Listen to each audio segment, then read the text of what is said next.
港係人口密度第3高嘅城市，無論居住定工作都離唔開高樓大廈。要大廈正常運作，除咗需要空調同照明，仲有水泵、電梯同排污系統，全部都需要用電。香港人每年平均用電大約6000度，相關用電量所產生嘅碳排放超過60%。如果喺建築嘅時候已經考慮各種節能措施去提升能源效益，咁就可以減慢全球暖化嘅步伐。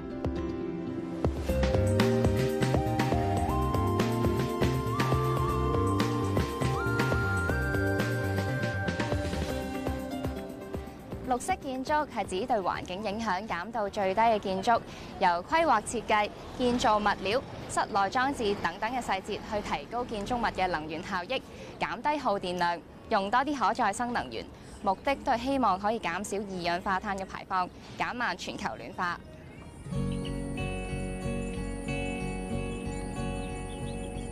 新加坡係出名嘅花園城市，政府除咗多年嚟努力咁貫徹綠化政策，喺2005年開始更加推出綠色建築評級制度，透過立法同獎勵去推動業界。而家擁有綠色建築標誌 Green Mark 嘅建築物已經有30%，政府目標係喺2030年之前將綠建築嘅比例提高至80%。我哋可能係世界上唯一喺所有建築物入邊有超過30%，包括現有嘅建築物係有綠色建築標誌認證。呢一個係好好嘅成績。如果用總樓面面積去計，我哋有8100萬平方米嘅綠色建築，而新加坡嘅建築物用咗1/3嘅能源。2008年，我哋規定所有新落成嘅建築物都要攞到綠色建築標誌認證。唔同地區嘅綠色建築都會因應各地嘅環境同埋因素有唔同嘅評級制度。香港係用 BEAM Plus 綠建環評，能源效益佔評分嘅35%。至於新加坡係用 Green Mark 綠色建築標誌，能源效益佔評分嘅60%，更加着重能源效益嘅要求。其實唔同嘅評級制度都係會包括建築物對環境嘅影響，係咪節能、節水，仲有室內環境質素等等嘅因素。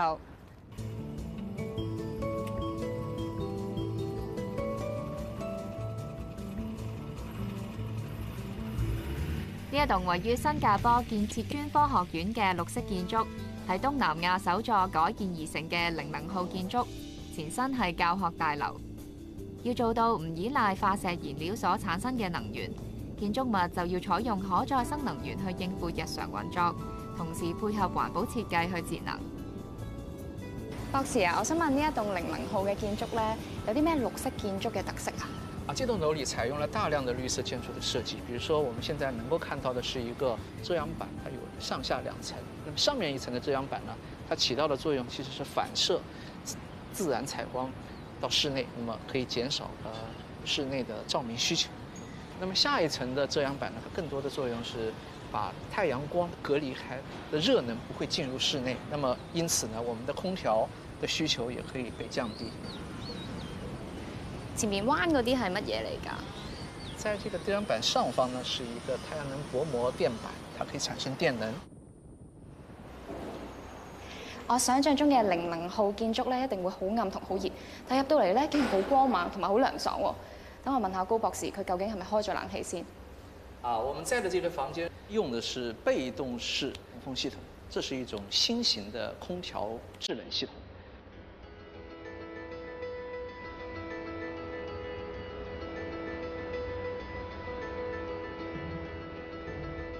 被動式通風系統能夠慳電，係因為借助咗冷空氣下降而熱空氣上升嘅原理，將能源集中用嚟製冷，令室內嘅空氣不斷冷卻循環，同一般空調比起上嚟，可以慳到30%嘅電力㗎。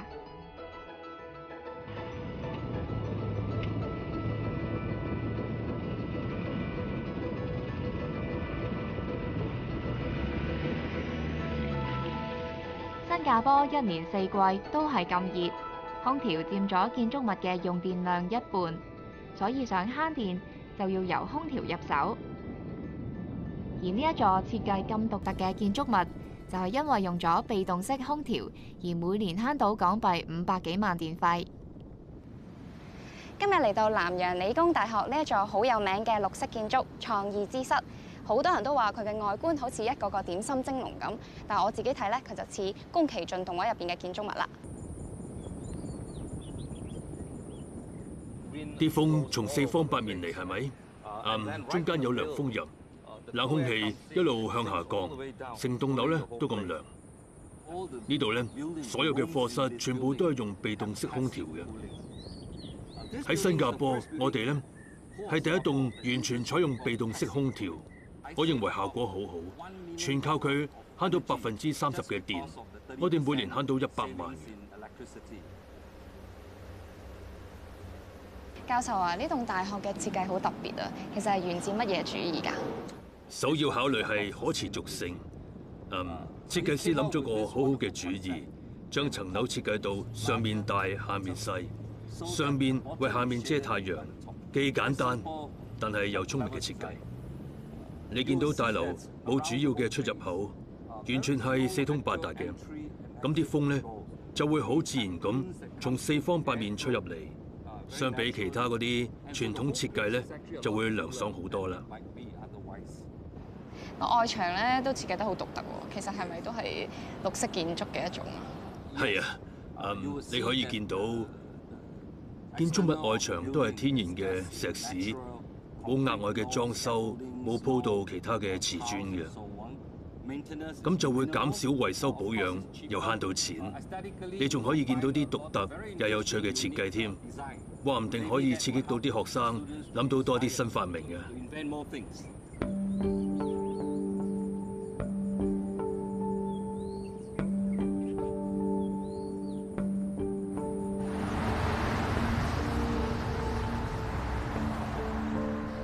呢一座90年代落成嘅摩天大廈，曾經係新加坡3大高樓之一，但隨住時代改變，部分設計已經追唔上現代節能嘅需求。喺2012年，政府資助大廈換咗冷氣系統，唔知節能嘅效果係點呢Hi Sophie， 呢個就係冷氣機嘅 cooling tower 水塔，半年內都會全部換新㗎。我哋翻新大廈嘅空調，仲有就係我哋決定改用最節能嘅冷氣系統。喺最後，我哋結果發現成棟大廈用嘅電真係慳到相當之多。我哋最新換嚟嘅冷氣機。翻新工程包括更換製冷系統同控制系統。工程完成之後，大廈每年可以慳到超過港幣500萬嘅電費。預計更換機件所投資嘅錢可以喺5年之內回本。我哋嘅政府好鼓勵大廈業主去做工程，做一啲翻新節能工程。政府仲推出一啲好吸引人嘅資助計劃，業主最多可以攞返工程費嘅一半。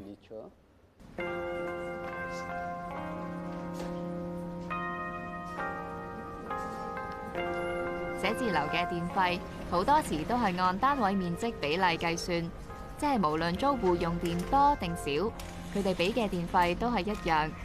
為咗鼓勵租戶節約用電，大廈業主就推出咗綠色租約，即係將慳到嘅電費同租戶分享。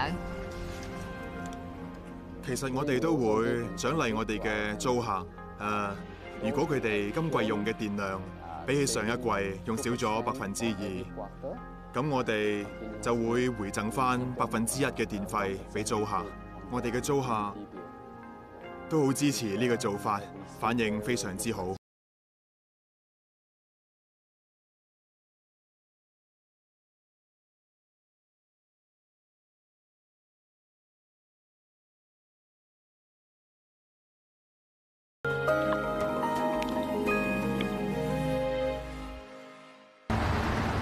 新加坡嘅能源絕大部分都係進口，所以多年嚟都好關注能源問題。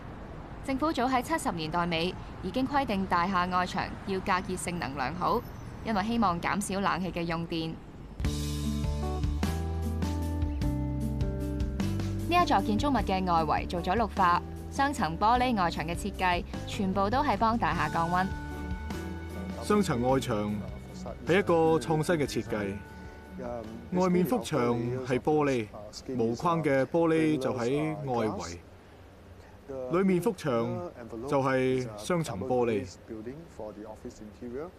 兩幅牆中間種咗好多植物，我哋幅外牆可以阻隔熱力高達26%。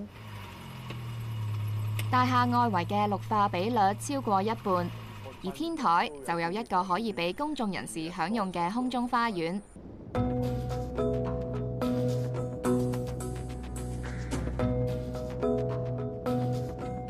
呢度係大廈嘅最頂樓，我哋通常叫呢個做通風井。我見到呢個就好似花咁嘅形狀嘅裝置喎，其實佢有啲咩用㗎？呢個叫做通風井，佢嘅設計係非常之巧妙嘅。入風口方向係沿住最當風嘅位置，風自自然然就會被引入大廈中間嘅冷卻空腔，然後再分到各個樓層唔同嘅單位，租戶就可以有更清新同涼嘅空氣。通風井之所以有效節能，係因為呢度嘅空氣相比起地面係低2度嘅。我哋個通風井有45米高，沿住南北兩面有入風口，引導涼風入去冷卻空腔。同一般大廈相比，佢哋需要抽風設置令鮮風進入大廈，而我哋就唔需要啦。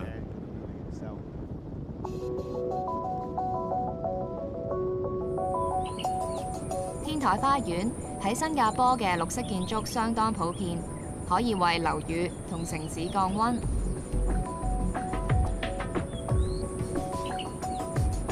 喺我哋嘅研究顯示，綠化可以有效降低氣溫有3度咁多。如果你有天台花園，我哋發現頂層石屎表面溫度同冇天台花園比較，溫度可以相差30度。如果化做節能表現，大約可以慳到2成電力。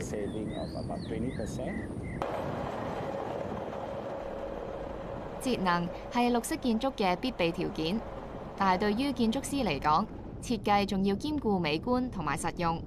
好似呢個波浪形嘅環保天幕，唔係淨係得個樣㗎。如果你睇下個天幕嘅橫切面，佢嘅形狀造成咗一個我哋行內人叫佢做引風嘅效果。經過嘅空氣會從呢一邊被引入下面，下面啲人呢就會覺得好舒服，風會再吹去另一邊。我哋研究過有天幕同冇天幕嘅比較情況，發現喺天幕下面行呢，明顯係舒適得多嘅。呢個天幕除咗可以引風同擋雨之外，原來仲有其他環保功能㗎。天幕上邊裝有1400平方米嘅太陽能發電板同埋雨水收集系統。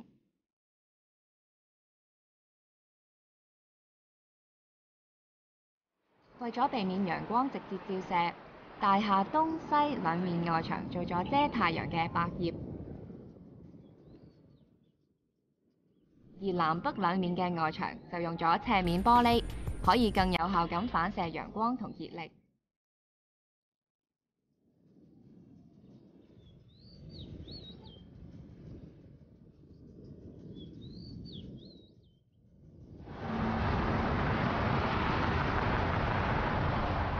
中國嘅綠色建築起步比較遲，但係增長就相當快。2013年間已經建成超過14億平方米嘅綠建築，可以減少2900萬噸碳排放。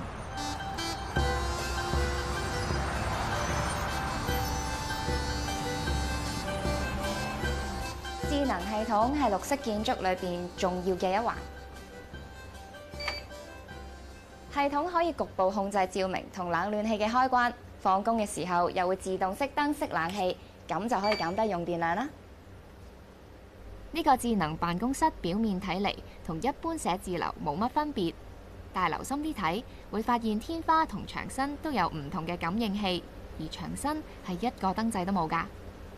Steven 啊，你呢個 office 咧冇開關掣嘅喎，咁點樣運作咧？其實用呢個拍卡系統咧去代替咗嗰個開關啦。當我哋嘅 staff 咧翻工嗰時，然後先拍卡啦，咁變咗就喺佢本身嗰個區域咧就會提供照明啦、空調啦。好似呢紮我哋冇人嘅情況之下咧，咁燈就唔着嘅。譬如呢一個咧，我見佢轉緊，呢個冇轉，係咪即係可以睇到嗰個溫度嘅變化？冇人嘅情況之下咧，咁嘅空調咧就冇俾，就所以佢嘅溫度會高啲啦。咁呢邊係有人嘅，而家嘅溫度咧就25度啦，嚇咁。其實呢個智能系統幫到你哋 office 慳咗幾多電啊？睇翻呢個能源監控系統，反映到就係我哋而家 office 咧就係每平方每年咧用緊40.59度電嘅啫。參考翻香港機電工程署喺咁樣嘅標準嘅辦公室用電情況咧，應該係132.2度電嘅。我哋已經係可以做到咧，就係相當於香港嘅標準嘅，只係用咗1/3嘅耗能嘅啫。Steven 話：智能辦公室喺國內暫時並唔普遍，雖然設計長遠係慳到錢，但係用家都未必願意投資。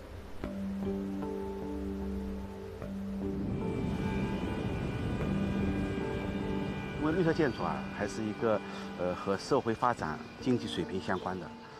一些發達城市呢，可能做得比較好，譬如像北京啊、上海啊、廣東啊，主要還是各地啊經濟發展水平還是不一致。目前最大挑戰還是一個建造與造價問題。有調查顯示，綠色建築嘅造價平均比一般建築高大概6%，約莫需要8年時間就可以回本。綠色建築除咗考慮對環境嘅影響，仲會關注人喺建築物居住同埋工作嘅健康情況。所以近年建築界都將呢個因素列入評級制度裏邊。全世界只有11個建築項目攞到呢個認證，而上海呢個 office 就係成個亞洲唯一攞到認證嘅地方。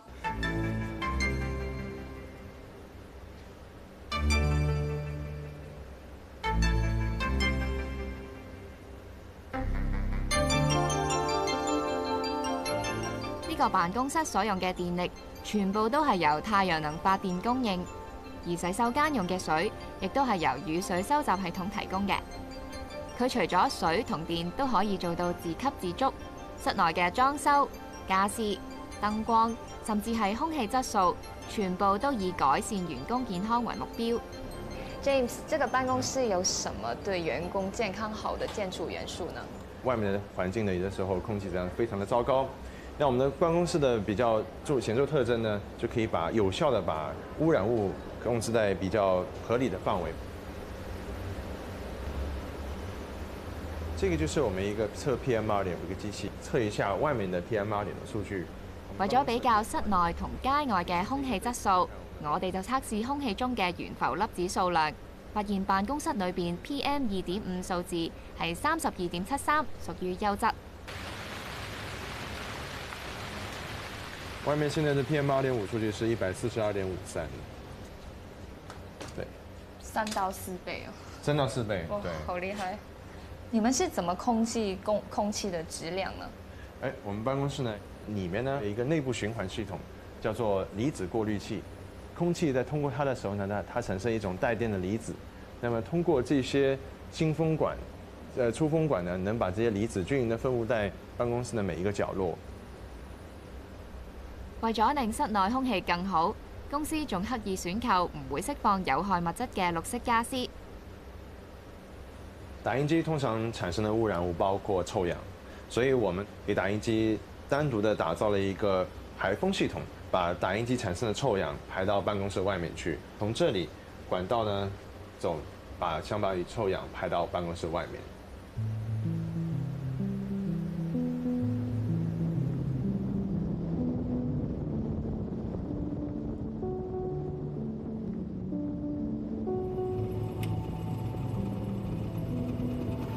其實要減低碳排放，除咗要大力推動綠色建築，其他嘅政策亦都要配合發展，貫徹綠色城市嘅建設方針。咁樣，我哋先至可以有一個低碳環境同生活。